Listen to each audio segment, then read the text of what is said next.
Saludos, amados hermanos y hermanas. Hoy es el día 23 de febrero, miércoles del año 2022 después de Cristo, y este es el estudio bíblico de la primera iglesia bautista de New Brunswick, New Jersey, los Estados Unidos de América. Yo soy el pastor, el reverendo Luciano Márquez Jr. Este es un programa que se transmite bajo la coordinación del ministro de oración de nuestra iglesia, el hermano Lester Márquez, y está coordinado para que llegue a ustedes donde quiera que estén y de esta manera puedan recibir la palabra de Dios y meditar en ella. Comienzo para ustedes leyendo un pasaje bíblico. Estamos presentando la serie que se llama Elías de nuestros días.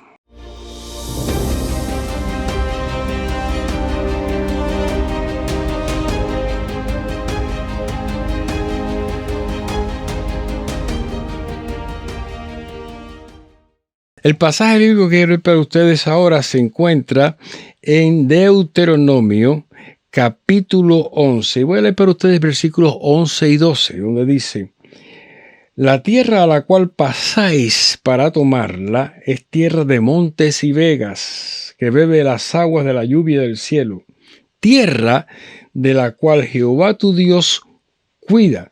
Siempre están sobre ella los ojos de Jehová tu Dios, desde el principio del año hasta el fin. Vamos a orar. Padre, te suplicamos que bendigas este estudio, que nos guíes en la reflexión de tu palabra, que tomemos de ella el alimento espiritual que necesitamos para nuestra jornada y que podamos compartirlas con otros que andan alrededor nuestro para que conozcan la verdad y obedezcan tus mandamientos. Gracias te damos, Señor, por tu amor y tu cuidado. Oramos por Jesús. Amén. Estamos presentando a ustedes el quinto capítulo de esta serie que se titula Ante los ojos del Señor. Y voy a leer a ustedes este pasaje para comenzar el episodio de hoy, que está en el capítulo 21 de Primero de Reyes. En realidad, en este estudio de hoy vamos a ver todo el capítulo 21, aunque no vamos a leer todos los textos porque son muchos versículos, pero ahora voy a leer para ustedes del 12 al 16 de Primero de Reyes, capítulo 21. Dice así: Y promulgaron ayuno y pusieron a Nabot delante del pueblo. Vinieron entonces 2 hombres perversos y se sentaron delante de él. Y aquellos hombres perversos atestiguaron contra Nabot delante del pueblo diciendo: Nabot ha blasfemado a Dios y al rey. Y lo llevaron fuera de la ciudad y lo apedrearon y murió. Después enviaron a decir a Jezabel: Nabot ha sido apedreado y muerto. Cuando Jezabel oyó que Nabot había sido apedreado y muerto, dijo a Acab: Levántate y toma la viña de Nabot de Jezreel, que no te la quiso dar por dinero, porque Nabot no vive, sino que ha muerto.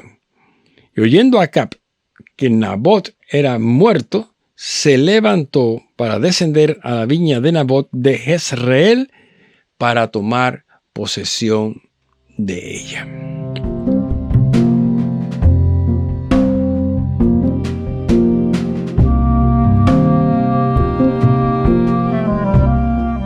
Este capítulo muestra al principio que Elías no está en el escenario.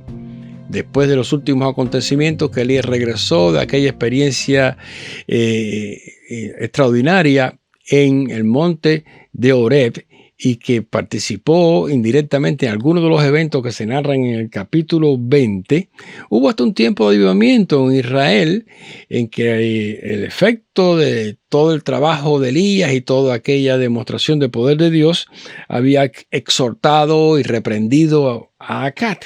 Así que el profeta estaba presente, pero no en el escenario directamente.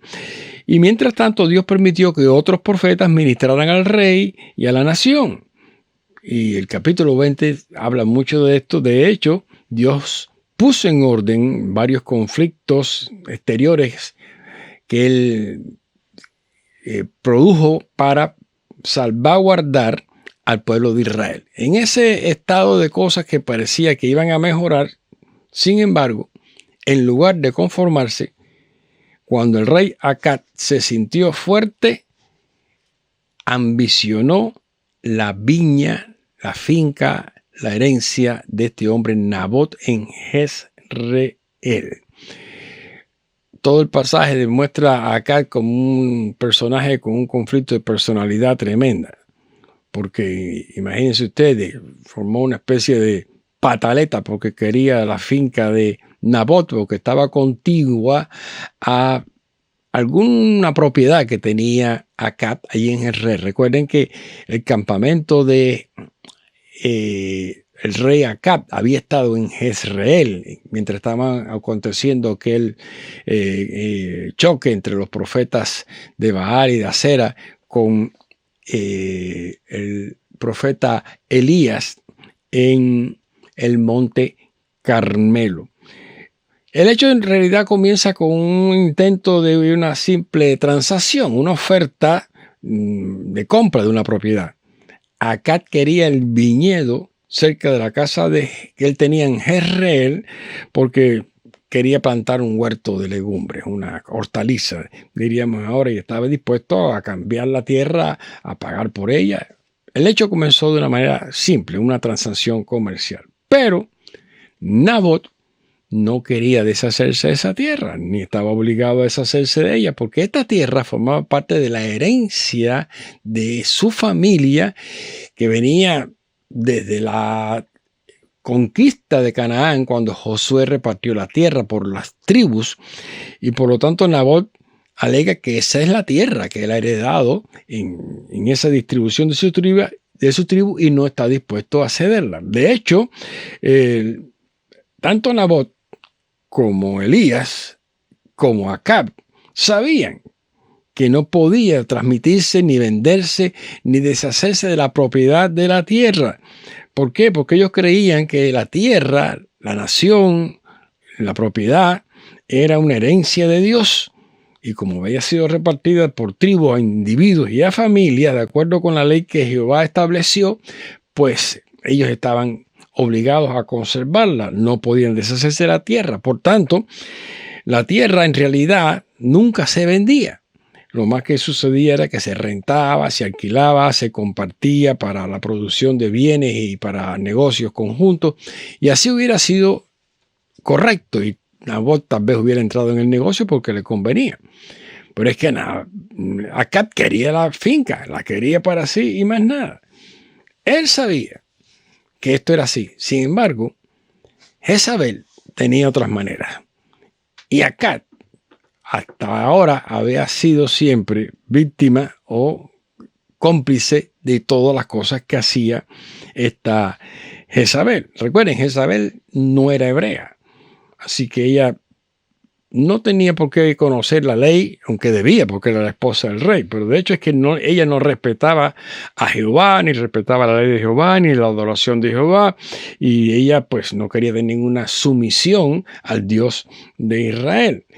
Así que el rey tenía que saber que Jezabel inmediatamente iba a planear algún complot, alguna trama, porque la pataleta que él había armado y toda la queja y todo el lamento de él le daba pie a Jezabel para proceder. Jezabel quería complacer a Acab. Está bien, pero le iba a complacer a las malas, porque este hombre, Nabot, no quería entrar en el negocio, y la intrigante Jezabel empieza a planear. Y sus planes, pues ya sabemos que habían sido siempre de esta naturaleza. Planea y arregla el asesinato de este hombre para poder poseer la propiedad con la muerte de él. Hay un detalle que no podemos aclarar mucho porque no se presenta con específica explicación, ¿no? ¿Cómo es posible que aun muriendo un Nabot, no tendría Nabot familia, hijos, hermanos que podían reclamar la tierra? Obviamente, Jezabel lo que pensaba era quitar este del medio y ya tenía acceso a la tierra, porque ¿quién se atrevería? Eso es lo que pensaban ellos.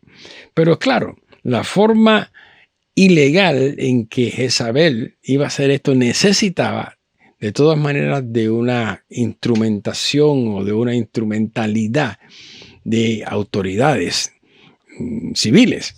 Y estos eran los ancianos de Israel. Cada región, cada pueblo, cada ciudad tenía una especie de concilio al cual se llamaban los ancianos. Eran los líderes del pueblo que conocían las leyes, las aplicaban desde el punto de vista civil, religioso. Pero estos ancianos de Jezreel obviamente eran más inicuos y más serviles de lo que fueron aún los judíos en otras épocas. Y estos hombres obviamente habían sido partícipes de toda la idolatría y toda la idolatría y toda el paganismo que se había introducido allí. Tienen que haber visto lo que pasó en Carmelo y no están dispuestos todavía a remediarse ellos mismos, ¿no? Pero esto nos recuerda que así pasó luego, siglos más tarde, cuando Jesús fue traído a juicio en el tribunal de Pilato y acusado por testigos falsos y mentirosos por crímenes similares, gente que había sido igualmente provocada por los judíos que eran autoridades en tiempos de Jesús. Y fíjense que coincidencia, igualmente acusaron a Jesús de ofender a Dios, porque decía que hacía cosas en contra de la ley de Dios, y al César. Ni que los judíos estuvieran tan preocupados por no ofender al César romano o ofenderlo. Pero miren lo que dice Mateo 26, 59, 61 para que nos resulte de comparación. Los principales sacerdotes y los ancianos de todo el concilio buscaban falso testimonio contra Jesús para entregarle a la muerte y no la hallaron, aunque muchos testigos falsos se presentaban. Pero al fin vinieron 2 testigos falsos, fíjense qué coincidencia también con la historia de Nabot, que dijeron, o sea Jesús, dijo, puedo derribar el templo de Dios y en 3 días reedificarlo. Bueno, ¿en qué ofendía eso a Dios o ofendía al César? Pues era toda una elaboración de aquella gente. Y recuerden que Pilato no puso atención a esas cosas, aunque después se dio por la presión que le pusieron a aquella gente desde el punto de vista político. Los ancianos gobernantes de Jezreel sí sabían la ley de Dios, pero participaron de aquella corrupción espiritual, ceremonial, legal, material, en que el pueblo de Israel estaba sometido, hundido, contagiado, y que se había venido cometiendo este tipo de pecado en todo el territorio, desde la división de los reinos de Judá y de Israel, y ellos abandonaron la adoración de Jehová en Jerusalén, rechazaron y refutaron la línea real de David e introdujeron en todas estas combinaciones como la de Acab con la Jezabel, la impiedad y la idolatría en el pueblo al mezclarse con las naciones paganas. De esto entonces viene la advertencia, y presentado en el capítulo hasta aquí lo que ha pasado. Entonces llegamos al versículo 17. Miren, Primero de Reyes 21, 17 y 18. Entonces vino palabra de Jehová a Elías Tisbita, diciendo, levántate, desciende a encontrarte con Acab, rey de Israel, que está en Samaria, y aquí él está en la viña de Nabot, a la cual ha descendido para tomar posesión de ella.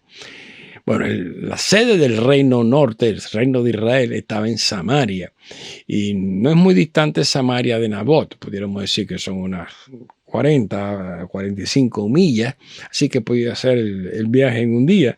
Pero Dios le dice a Elías, levántate. Bueno, esa es una forma de decir, vas a hacer algo.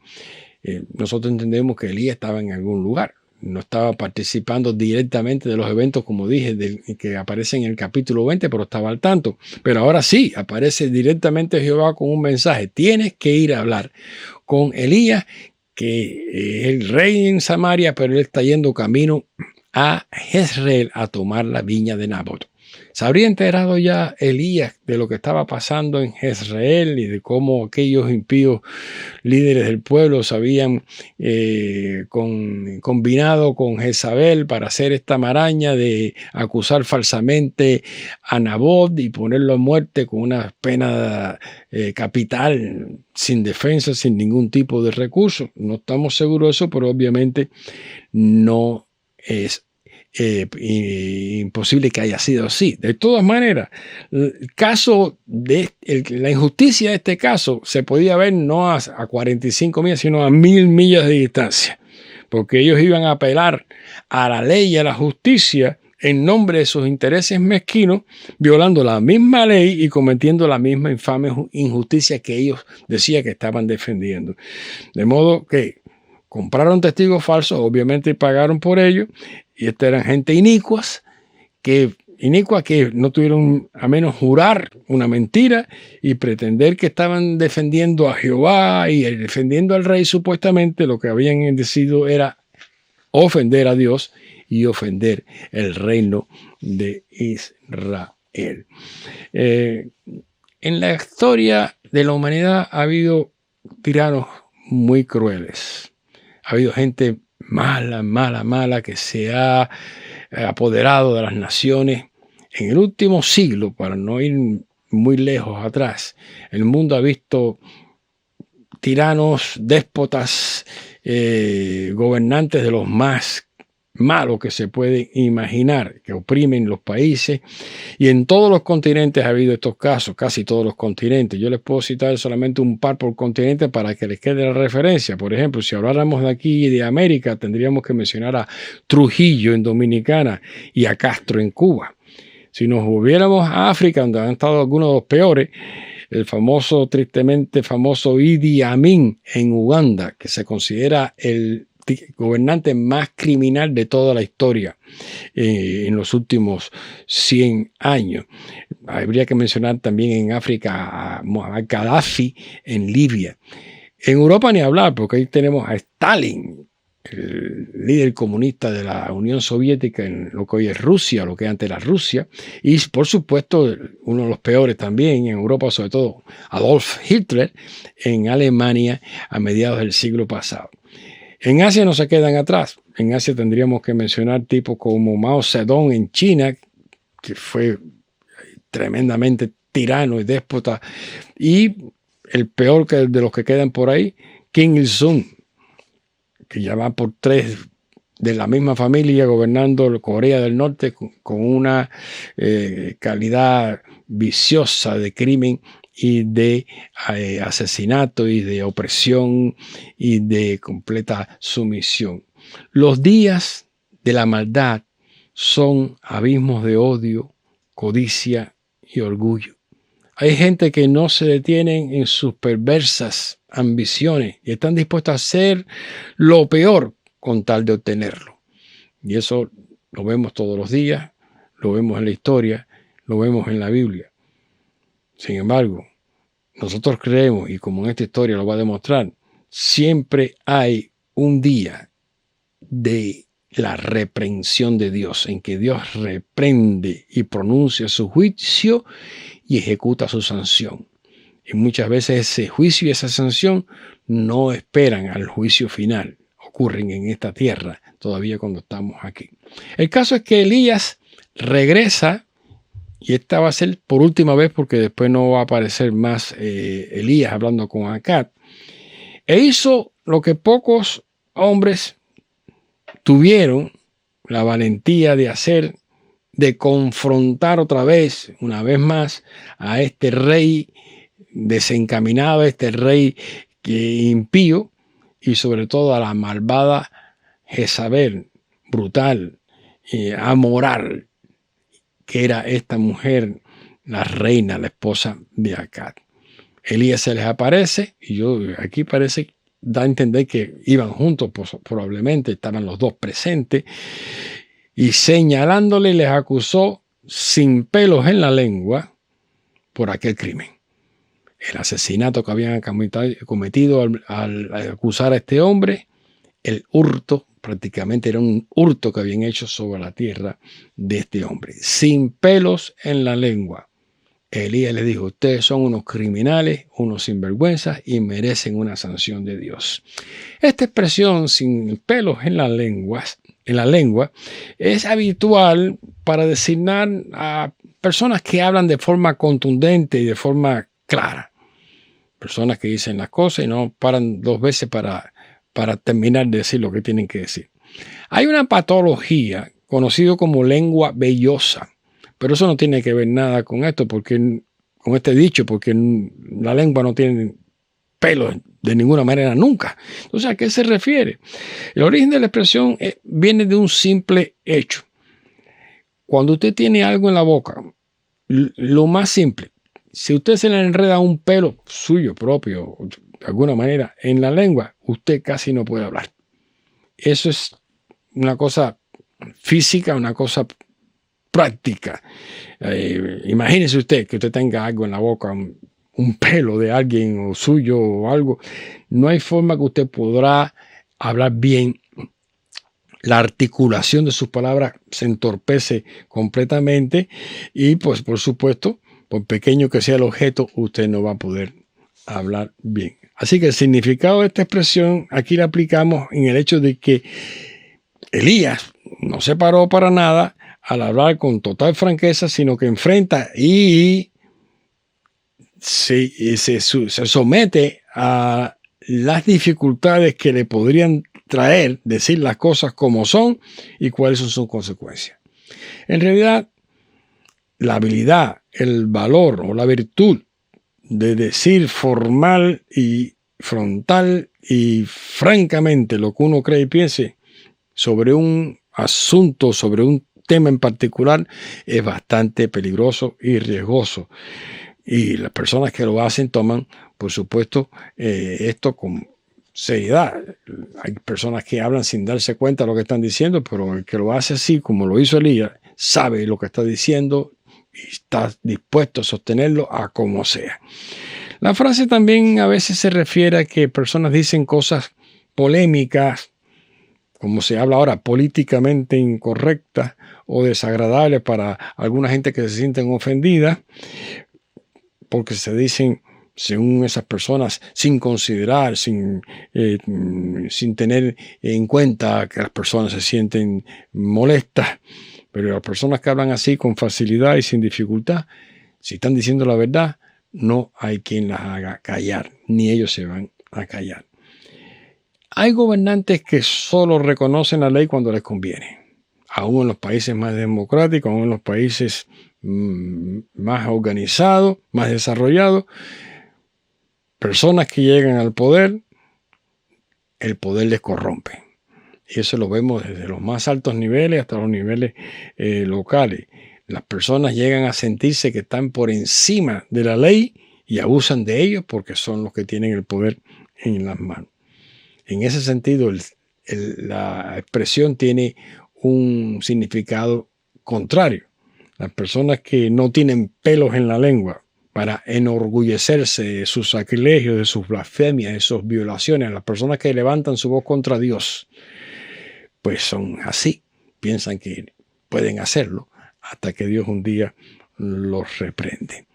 Nosotros vemos que la aplicación histórica para nuestra época de este caso, de esta parte de la historia de Elías, es que nos hace pensar que hay muchas injusticias que sufren nuestros países, aún aquí en los Estados Unidos de América, porque gobiernos y líderes con frecuencia manipulan las leyes, quebrantan sus propias constituciones, vulneran a los pueblos, los dañan con leyes amañadas y hechas para oprimir y sojuzgar a la gente.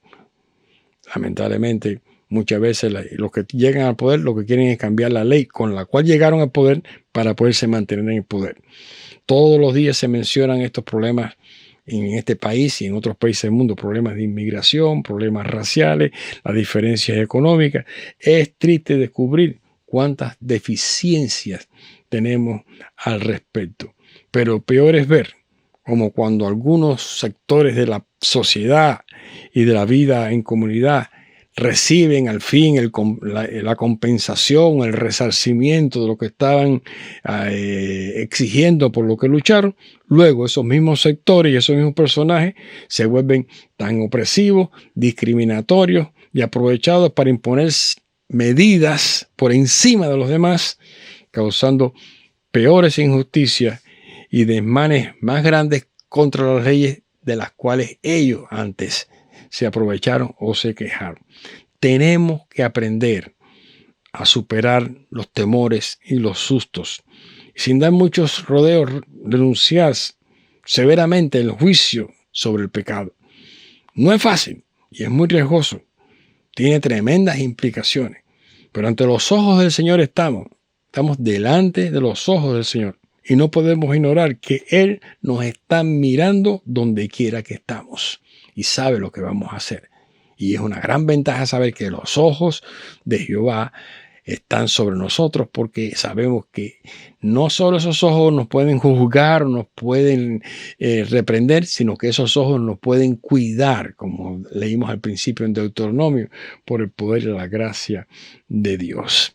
Claro, en esta reprensión que dictó sumariamente, de forma categórica, Elías, de parte de Dios contra Acab y Jezabel, había una condena muy específica y un detalle que es bueno que lo aclaremos, ¿no?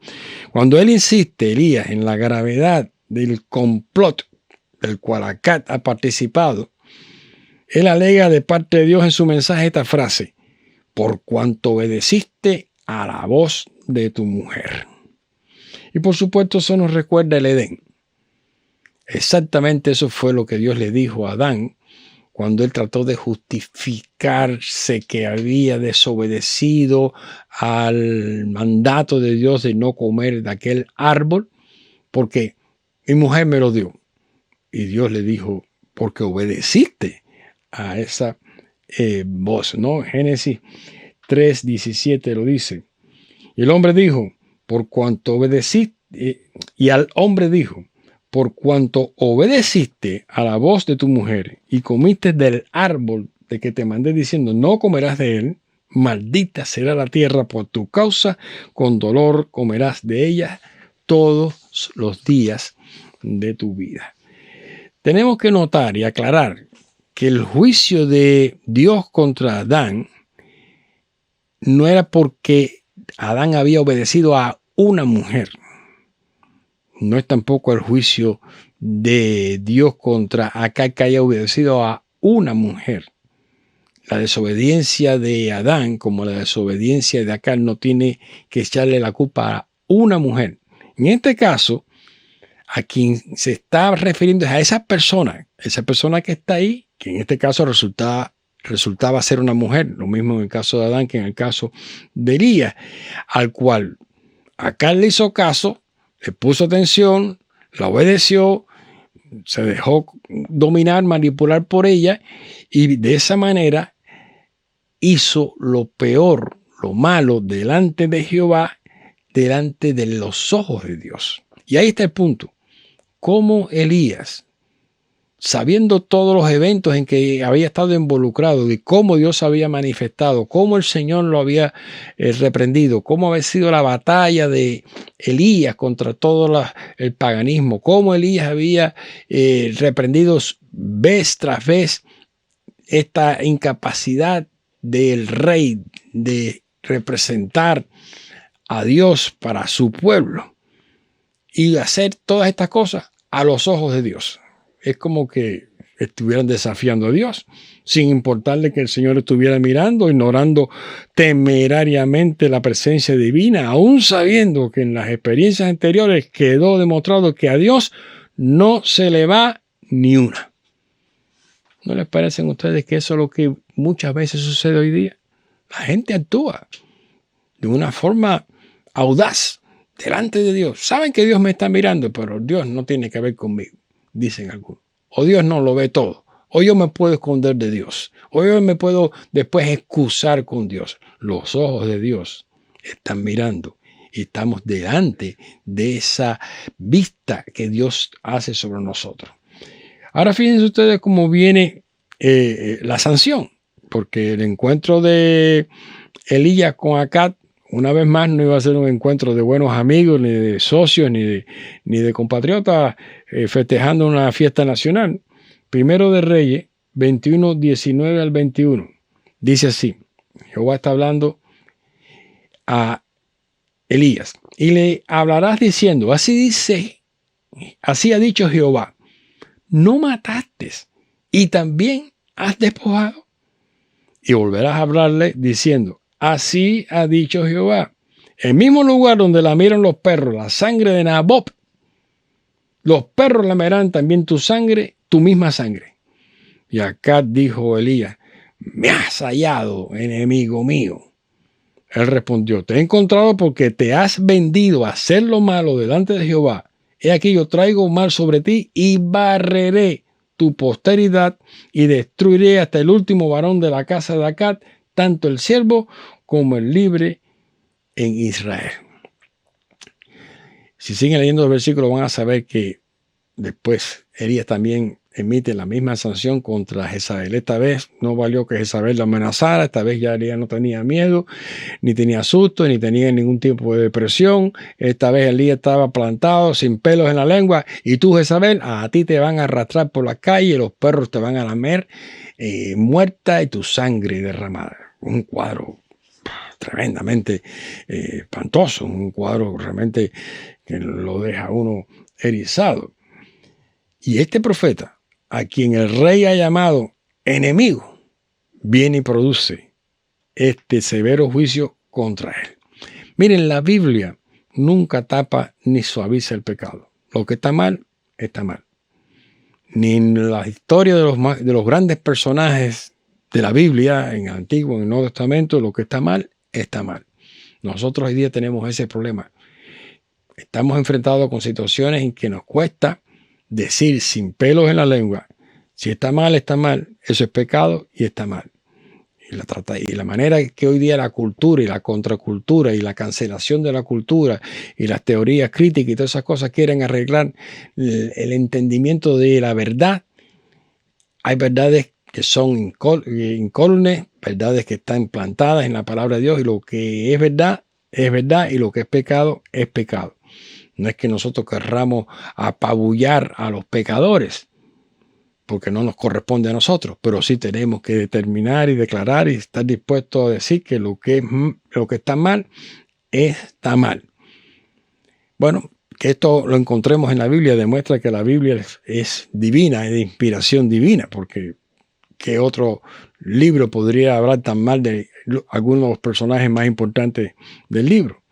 Pero es que el precio del pecado es muy caro y es muy peligroso venderle el alma al diablo, que fue lo que hizo Elías en esta transacción, haciéndose que no sabía, siendo cómplice de la ejecución prácticamente por manos del concilio que hicieron contra aquel hombre del pueblo por una razón mezquina y por una razón odiosa. Hay cosas que van a requerir de nosotros audacia y determinación a la hora de predicar la palabra de Dios. A nosotros lo que nos corresponde es denunciar la culpabilidad como una advertencia. Que las personas acepten que son pecadores, porque la palabra dice, todos somos pecadores, pero el que se arrepiente recibe perdón. El juicio pertenece solo a Dios. En esto los cristianos tenemos que ser muy cuidadosos, porque sí, nosotros no podemos tener pelos en la lengua para decir que lo que está mal, pero nosotros no somos los que vamos a juzgar, ni somos los que tenemos que pronunciar sobre nadie juicio ni condena, porque eso lo hace Dios directamente y está solamente en la Biblia. Sin embargo, para llegar al final de esta historia, hay muchas más cosas que hablar, pero fíjense que todavía, pasadas estas cosas, Acab tiene un día de arrepentimiento que disminuye su sentencia. Asombroso. Y debido a este arrepentimiento que Acab muestra al final, Dios le ablandó, Dios le aminoró, Dios le amortiguó el juicio. Y de hecho se lo pasó a uno de sus hijos, que después encontramos en 2 de Reyes, capítulo 9, que recibió justamente esa condena. en su tiempo, como Jehová dijo que lo haría. Y por supuesto, eso fue por Acab, no por Jezabel, porque a Jezabel sí le tocó. En 1 de Reyes 21, 27 al 29 leemos: y sucedió que cuando Acab oyó estas palabras, rasgó sus vestidos y puso cilicio sobre su carne, ayunó y durmió en cilicio y anduvo humillado. Entonces vino palabra de Jehová a Elías Tisbita diciendo: ¿no has visto cómo Acab se ha humillado delante de mí? Pues por cuanto se ha humillado delante de mí, no traeré el mal en sus días. En los días de su hijo traeré el mal sobre su casa. Bueno, pues apenas puede decirse que que Acab realmente se había arrepentido, pero Dios es inmensamente misericordioso. ¿Se recuerdan de la historia de Jonás y de Nínive? Jonás se sentó a ver cómo Dios mandaba fuego del cielo, pero Nínive se arrepintió y Dios cambió su proceder. Nosotros nunca hubiéramos perdonado a este Acab y a Jezabel, menos. Elías tampoco lo hubiera perdonado, pero nosotros no somos los que perdonamos pecados. Dios perdona, y Dios perdona si hay arrepentimiento auténtico. Acab pudo haber sido lo suficientemente sincero en ese momento, y por esa razón Dios lo que hizo fue retrasar el castigo con el cual estaba amenazado. El arrepentimiento de Acab realmente carecía de muchos de los elementos de un completo arrepentimiento, pero todavía hasta que no llegó el Evangelio no hemos podido entender todo lo que el arrepentimiento significa delante de Dios, delante de los ojos de Dios. Por aquel momento, como todavía pasa con mucha gente hoy día, aquella expresión de Acab, que se puso en cilicio, que ayunó, que andaba humillado, esa era una compulsión con un sentido de culpabilidad. Tal vez no era una verdadera conciencia de pecado en el corazón, en la mente y en la voluntad, rendidas a la palabra de Dios. Y quizás, pues claro, con aquel anuncio que le dio Elías, surgió en él una alarma repentina por las consecuencias inevitables de su pecado, pero no de un verdadero odio por el pecado mismo. Todavía eso pasa con mucha frecuencia. Mucha gente pues se ve de frente contra la consecuencia de su pecado, se arrepienten, Dios los perdona.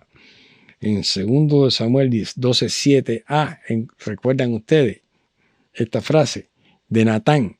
Dice el texto que Natán le dijo a David: tú eres aquel hombre. ¿Recuerdan?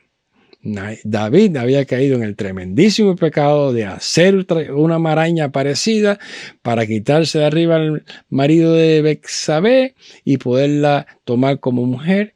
Y el grandísimo rey David se puso en esto. Apareció un profeta, Natán, predecesor de Elías, con esa autoridad. Tú eres tan pecador como el peor de los pecadores. David, por supuesto, se arrepintió de manera sincera y cabal. Dios lo restituyó. Dios lo hace todavía con frecuencia hoy día. El juicio de Dios es inexorable, es inevitable. Nadie lo va a detener, pero Dios no quiebra su propia justicia cuando Él acepta el arrepentimiento del pecador, aunque todavía esté en camino de llegar a una verdadera confesión de pecado. Más bien Él retrasa esa hora de juicio, porque de aquel último juicio nadie se va a escapar, y ya para esa hora no valdrá arrepentimiento ni restitución alguna. Elías, con énfasis y con consecuencia, habló directamente. Él advirtió a Acab y a su esposa que estaban delante de los ojos de Jehová, actuando como si Dios no los estuviera mirando. Nosotros hoy estamos también delante de los ojos del Señor. Seamos prudentes, pero no nos callemos de decir la verdad, sin pelos en la lengua, de reprender el pecado, para que el pecador se arrepienta y para que reconozca que no podrán por siempre sustraerse de venir ante la presencia de Dios y darle cuenta al Señor. Ese es lo que nos toca a nosotros como profetas de Dios en esta época, como que somos los Elías de nuestros días. Termino con dos pasajes que nos recuerdan esta verdad para que quede en el corazón. En Salmo 33, 13 y 14 dice: desde los cielos miró Jehová, vio a todos los hijos de los hombres. Desde el lugar de su morada miró sobre todos los moradores de la tierra. Y en Proverbios 15:3, los ojos de Jehová están en todo lugar, mirando a los malos y a los buenos. Esta es promesa de Dios, esta es una garantía de Dios, es una advertencia de Dios. Nosotros somos profetas con este mensaje para la época que estamos viviendo.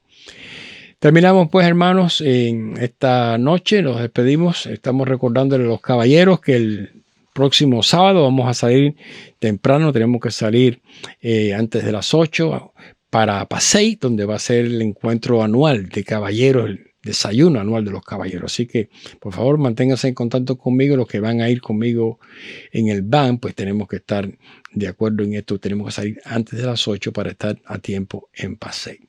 Dios les bendiga a todos, hermanos. El Señor les acompañe. Vamos a orar y así nos concluimos esta noche.